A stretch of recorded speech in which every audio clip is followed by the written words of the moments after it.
ഇന്നത്തേത് ഒരു പട്ടി സ്റ്റോറിയാണ്.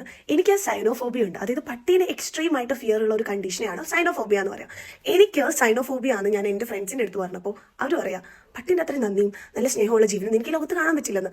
എൻ്റെ റൂമിൻ്റെ തൊട്ടപ്പുറത്തെ ചേട്ടൻ്റെ ഏതോ ഒരു ഫ്രണ്ട് എവിടെയോ കൊണ്ടേ ഉപയോഗിച്ച പട്ടി കുറേ നാൾക്ക് ശേഷം ഈ നാട്ടിലെത്തി. ഈ ബിൽഡിങ്ങിൽ ആരും വിളിക്കാതെ കയറി താമസവും തുടങ്ങി. ആ പട്ടിക്ക് ഞാൻ പാവല്ലേന്ന് വെച്ചാൽ ഫുഡും കൊടുക്കാറുണ്ട്. ഒരു ദിവസം ഈ പട്ടി എന്നെ കുറച്ച് ഓടിയെത്തി 3ാമത്തെ നിലയിൽ നിന്ന് 1ാമത്തെ നില വരെ.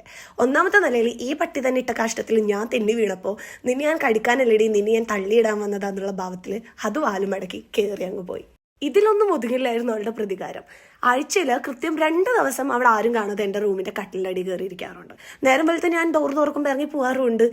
ഇനി ബാക്കിയുള്ള ദിവസങ്ങൾ എന്താ ചെയ്യുക? എൻ്റെ ഡോറിന്റെ ഫ്രണ്ടിൽ വന്നങ്ങ് കിടക്കും. 9 മണിയുടെ ക്ലാസ്സിന് 9:10 വാതിലടക്കും. 8:45 എഴുന്നേറ്റ് 9:15 ഓടാൻ നിൽക്കുന്ന ഞാൻ ഡെയിലി ഈ പട്ടീനേറ്റ് ഒരു മലപ്പെടുത്തം കഴിഞ്ഞ് അവിടെ എത്തുമ്പോഴത്തേനും 2ാമത്തെ വീട് എനിക്ക് കയറാൻ പറ്റാറുള്ളൂ. അപ്പൊ ഇവളുടെ ശല്യം സഹിക്കാൻ പറ്റാത്ത ഞാൻ അവിടെ നിന്ന് റൂം മാറി. പുതിയ എടുത്ത റൂമിന്റെ തൊട്ട് താഴത്തെ വീട്ടുകാർക്ക് സ്വന്തമായിട്ട് ഒരു പട്ടിയുണ്ട്. ഈ പട്ടിയാണെങ്കിൽ ലോകത്തുള്ള എല്ലാ കള്ളന്മാരും വീട്ടിലോട്ട് വിളിച്ചു വരുത്തുന്ന ജാതിയാ. പക്ഷെ അത് എന്നെ മാത്രം കടിക്കും. എന്റെ ഫ്രണ്ട്സ് ഞാൻ റൂമിൽ നിന്ന് പോയാലും ഞാൻ അവരോട് വഴക്കിട്ട് ഞാൻ ഇറങ്ങി പോവാന്ന് പറഞ്ഞാലും ഞാൻ എന്നെ തപ്പി അവർ വരാറില്ല. കാരണം എന്താണെന്നറിയോ? ഈ ബിൽഡിംഗ് വിട്ട് ഞാൻ എവിടെയും പോവില്ല എന്നറിയാം. ബിക്കോസ് ഓഫ് ദാറ്റ് ബ്ലഡി പട്ടി. അങ്ങനെ ഇരിക്കെ എന്റെ ഫ്രണ്ടിന് പനിയാന്ന് പറഞ്ഞപ്പോൾ ഞാൻ പെട്ടെന്ന് ആ മെഡിക്കൽ സ്റ്റോറിൽ പോയി ഓറസൊക്കെ മേടിച്ചിട്ട് അവിടെ കാണാൻ വേണ്ടി പോകുമ്പോൾ ഒരു പട്ടി അവിടെ നിൽക്കുന്നു. ഞാൻ അതിനെ ശല്യം ചെയ്തിട്ടേ ഇല്ല, അതിനെ കണ്ടില്ലെന്നുള്ള ഭാവത്തിൽ അപ്പുറത്ത് കൂടെ പോകുമ്പോൾ അതെന്നെ കടിക്കാൻ വന്നു. എന്നിട്ട് ഒരു വേസ്റ്റ് കൂമ്പാരത്തിൽ ഇതെന്നെ കൊണ്ടുപോയി തള്ളിയിട്ടു. 1 ഇഞ്ചിന് ഞാൻ അതിന്റെ കടിയിൽ നിന്ന് രക്ഷപ്പെട്ടപ്പോൾ അതിന്റെ ഓണർ ഓടി വന്നിട്ട് ഒരു സോറി പറഞ്ഞ് അതങ്ങ് ഒതുക്കി. പക്ഷേ ഇവൾക്ക് മരുന്ന് കൊടുത്ത് തിരിച്ചിറങ്ങുമ്പോൾ ഞാൻ ഒരു കാര്യം ആലോചിച്ചത് എന്താണെന്നറിയോ?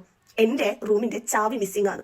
ആ വേസ്റ്റ് കൂമ്പാരത്തിൽ 1.5 മണിക്കൂർ തപ്പിയിട്ടാണ് എൻ്റെ റൂമിന്റെ കീ എനിക്ക് തിരിച്ചു കിട്ടിയത്. അപ്പൊ എന്നെ പോലെ പട്ടി ഫോബിയ, സൈനോഫോബിയ ഉള്ള ആൾക്കാർ നിങ്ങളുടെ പട്ടി കഥകൾ എൻ്റെ കമന്റ് ബോക്സിൽ ഇടുക.